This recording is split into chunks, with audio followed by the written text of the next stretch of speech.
أريحي الهوى يا أم شمع ومشعلي على بسم الله. حنون ماكو داليي ما إبسطي كل لابشدا dhaqaatiirta iyo isbitaalada caafimaadkaaga ma doonaysaa mana rabtaa inaad ogaato cudurkaaga daawadiisa nafsadaada u ogolow dhowr daqiiqo kitaabka liannaka allah uu leeyahay cali ibnu jaabir wuxuu ku leeyahay laa marada bacda alyawm maanta wixii ka dambeeya xanuun ma jiri doono waayo mahadi allay u sugnaatay oo isku sifeeyay inuu yahay ashaafi kan wax caafiya walaalayaal caafimaadka iyo cudurka waa inaan ogaanaa xiriir baa u dhexeeya cudurkuna wuxuu imaamku leeyahay waa mutakariru laxdaad waa dhacdooyin kugu soo laalaabanayo oo jirkaada kusoo laalaabanayo haddana mutanawicu aalaam xanuunadiisana ay kala duwan yihiin متعدد الأشكال بوليها قابب كيسنا إكل دوينه مركا متك بوكستيد متكلبا ما تقانا إلهي كو انتحامين حتى هدي إلهي عافماد أوكسيو وحليها فإذا عمت العافية جسده نظر فإذا بأخيه يتأوه أو بأمه تبكي وللكي با حنو صنايا أما هو يذي با ما تقانا إن لطي هيس حنون نولوشينا مركا حنونك وغما مارمان وانا قدر الله ونو قدر جركينو انو حنوصو حكمته كدنبيسه marka maxay tahay imaamku wuxuu leeyahay koow horta inuu ogaado qofka bini aadanka ducfigiisa iyo tabardaridiisa inuu ogaado wa annahu la hawla wala quwwa xaalad iyo awood inaynan lahayn in iskibrin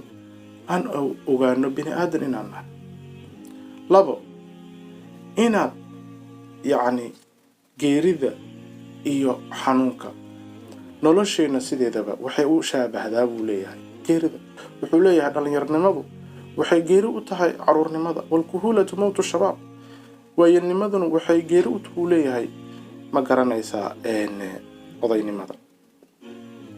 nolosheena dhan daa'igti wuxuu ku leeyahay macnaha geeri baan u egnahay anagu taasay tahay wuxuu leeyahay wahmiga iyo mala'waalka baa inoo sheegaya inaynu waareno nolosha aan ku waareen mana waareen sidaas darteed baa ilaahay subxaanahu wa tacaala xanuunadan inoogu keenaya si aan u xasuusanno geerida walaalayaal ilaahay siduu wax u caafiyaa marka imaamku wuxuu tilmaamayaa yashfiika bisabab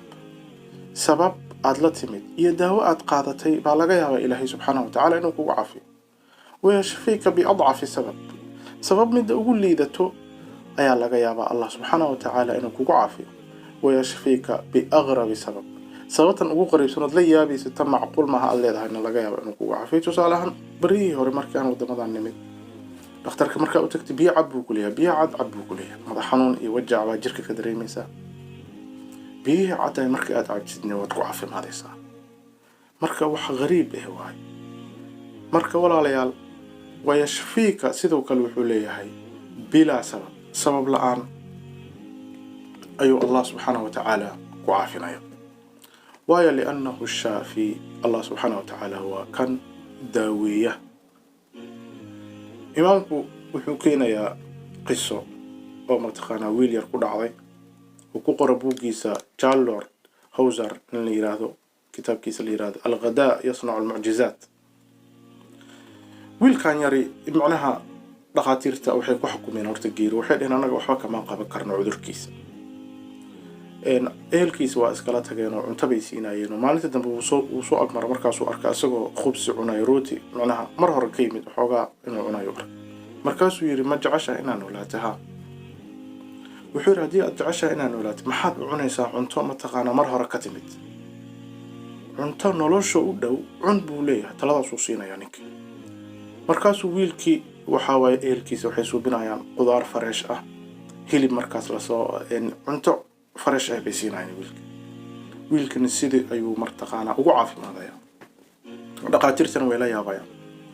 la faa'iido qisadan waxay tahay walaalayaal dhaqaatiirta ayagoo ka niyad jabay ama ku dhayn waxba kuma qaban karna ilaahay ka ma cajisin وتلمامaya sidoo kale wuxuu leeyahay mataqaana waxaa laga faa'iidayaa laa tadri ma ogid buu leeyahay daawadaada meesha ilaahay uu kuu gelinayo ma ogid laga yaabay inaad hadda ka hor xanuunsatay adigoonan ogeyn haddana cuntada aad caadiga u cunaysid aad ku caafimaadday walaalayaal imaamka wuxuu tilmaamayaa buuggiisa daawooyinka mataqaanaa caafimaadka qayb ka mid ah wuxuu leeyahay sabarka allah waxbuu ku daaweeyaa ducada sidoo kale allah waxbuu ku daaweeyaa toobada allah subxaana wa tacaala waxbuu ku daaweeyaa sadaqada inaad la baxdid allah subxaana wa tacaala waxbuu ku daaweeyaa waatuu xadiiska nabiga salawatullahi alayhi wasalam lahaa daawuu mardaakum bisadaqa ku daaweeya dadkiina xanuunsan sadaqada istikfaartuu tilmaamayaa in ilaahay subxaana wa tacaala uu ku daaweeyey dadka qiyaamuleylka xabatu sawdaa ayuu tilmaamayaa sidoo kale xadiis baa kusoo aroortay haddana wuxuu leeyahay bilaa shay buu allah ku daaweey karaa asagoonan wax u baahanin buu allah subxaana wa tacaala ku daaweey karaa waayo inamaa amruhu idaa araada shay-an an yaquula lahu kun fayakuun ilaahay subxaanahu wa tacaala awoodda asaga ayaa leh caafimaadkana asaga ayaa haaya qofkuu doona u caafinayaa annaga waxaa noogala baahan yahay inaan aaminno yaqiinsanno allahna aan u laabanno imaamku wuxuu ku leeyahay daawadiina allah inaan u laabanay ku jirtaa cud ila allahi birida cud ila allahi bisujuud cud ilayhi bitawba cud ilayhi bilistigfaar cud ilayhi bisadaqa sadaqa aan ula laabanno cud ilayhi bilictiraaf inaan ictiraafno dunuubteena oon qiranno ilaahay hortii oon kadibna allah dembi dhaaf aan weydiisano yaa lanoogala baahan yahu leeyahay ma jiro isbitaal yuu tilmaamayaa imaamka ku daaweyn kara hadduusan allah doonin mana jiro dhakhtar ku daaweyn kara hadduusan allah subxaanahu wa tacaala doonin marka taana waxay keenaysaa walaalayaal inaan yaqiinsanno daawada ilaahay gacantiisa inay ku jirto ilaahay waxba kama faa'iidayo xanuunkaaga laakiin ilaahay wuxuu doonayaa inuu imtixaamo sabarkaaga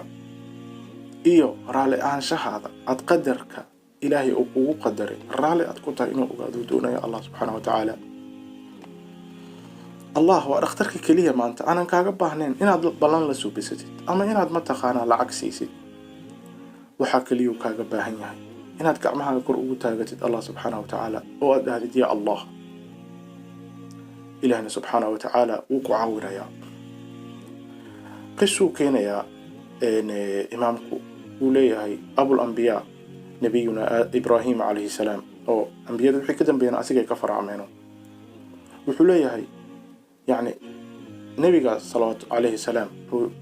qirayaa wa idaa maridtu fa huwa yashfiin buu leeyahay qur-aanka haddii aan xanuunsado wuu leeyahay nebiga allah baa i daaweynaya oo i caafinaya yaqiintaas baa loo baahan yahay nebi ayuubna wuu keenayaa qisadiisa oo loo yaqaano nebiga sabarka mataqaanaa tusaale u yaho jirkiisa baa xanuun ku dhacayo mataqaanaa intaasoo sano uu xanuunsanayo uu yidhi mataqaanaa ilaahay 70 sano caafimaad buu i siiyey xaq wuxuu igu leeyahay 70 sano kale in mataqaanaa aan xanuunsanaado ilaa markii dambe dadkii ay ka kala tageen ehelkii ay ka kala tageen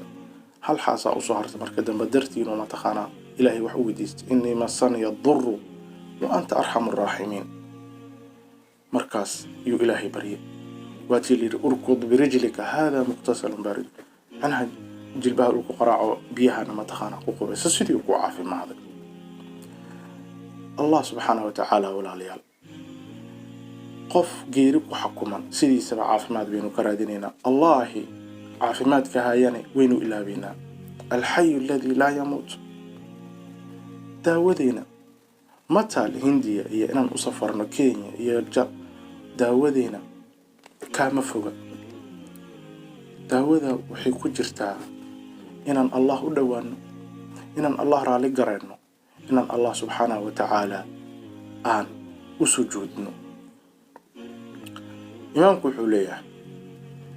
idaa radiita can illaah arda allahu canka ilaahna raali buu kaa noqonaya ilaahay haddii aad raali garaysid allahna raali buu kaa noqonaya